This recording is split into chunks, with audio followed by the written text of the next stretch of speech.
How to become an agent on Poppo Live. Hello everyone, this is Sabrina here to help you today. So without any further ado, let's get right into the video. First, open your Poppo Live, go to the profile icon, then go to help.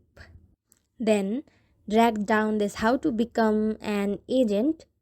After that, you have to pass the face authentication first, and then you can send message to agency application in help. So go to help and you just have to go to agency application. Simply go to message and write them saying you want to be an agent, and you will be done. Rest is upon their customer service care. So that's it. Thank you for watching this video. Make sure to like, share and subscribe to our YouTube channel.